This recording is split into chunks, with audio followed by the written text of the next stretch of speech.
بسم اللہ الرحمن الرحیم۔ میرا نام فیضان الحق ہے اور ہم قرآن پاک ترجمہ اور تفسیر کے ساتھ پڑھ رہے تھے۔ ہم نے اس کے 30ویں پارے سے سٹارٹ کیا تھا، اس کی 34 صورت پہ ہم چل رہے تھے اور اس کی 5 آیت ہم نے پڑھ لی تھی۔ آج 6 آیت سے ہم سٹارٹ کریں گے۔ بسم اللہ الرحمن الرحیم۔ وَإِذَا الْبِحَارُ سُجِّرَتْ، اور جب سمندر دہکا دیے جائیں گے۔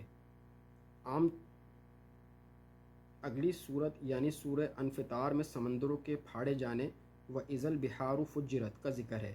ان دونوں آیت پر غور کریں تو یوں لگتا ہے کہ جب زمین کو کھینچ کر پھیلایا جائے گا وَإِذَا الْأَرْضُ مُدَّتْ، اور اس کی اندرونی تپش اوپری سطح پر آ جائے گی، چنانچہ دہکتے ہوئے لاوے کے عین اوپر سمندر ابل رہے ہوں گے اور اس طرح سمندروں کا پانی بخارات بن کر ہوا میں تحلیل ہو جائے گا۔ واللہ اعلم۔ وَإِذَا النُّفُوسُ زُوِّجَتْ، اور جب جانوں کے جوڑ ملائے جائیں گے، یعنی پوری نسل انسانی کے مختلف افراد کی گروہ بندی کر دی جائے گی۔ یہ گروہ بندی لوگوں کے اعمال اور انجام کے حوالے سے ہوگی۔ سورہ نمل آیت 83 اور سورہ حامیم السجدہ آیت 19 میں اہل جہنم کو مختلف گروہوں میں تقسیم کیے جانے کا ذکر آیا ہے۔ اس آیت کا مفہوم یہ بھی لیا گیا ہے کہ جب جانیں جسموں کے ساتھ جوڑ دی جائیں گی۔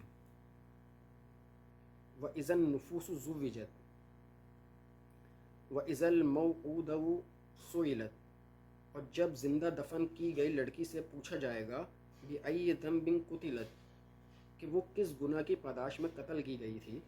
یہ تذکیر و انداز کا بہت لطیف انداز ہے۔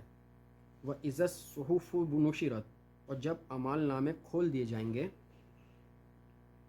وَإِذَا السَّمَاءُ كُشِطَتْ، اور جب آسمان کی کھال اتار لی جائے گی، یعنی آسمان پر سے پردہ اٹھا دیا جائے گا اور اس کے وہ سب رموز و مناظر جو انسانوں کی نظروں سے پوشیدہ تھے ان پر ظاہر ہو جائیں گے۔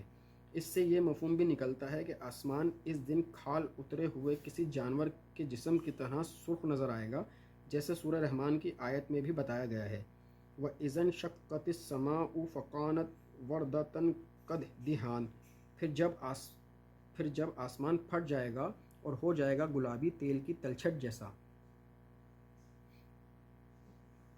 وَإِذَا الْجَحِيمُ سُعِرَتْ، اور جب جہنم دہکائی جائے گی۔ وَإِذَا الْجَنَّةُ أُزْلِفَتْ، اور جب جنت قریب لے آئی جائے گی۔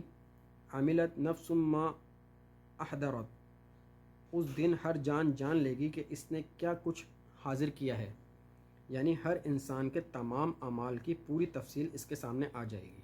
صدق اللہ العظیم۔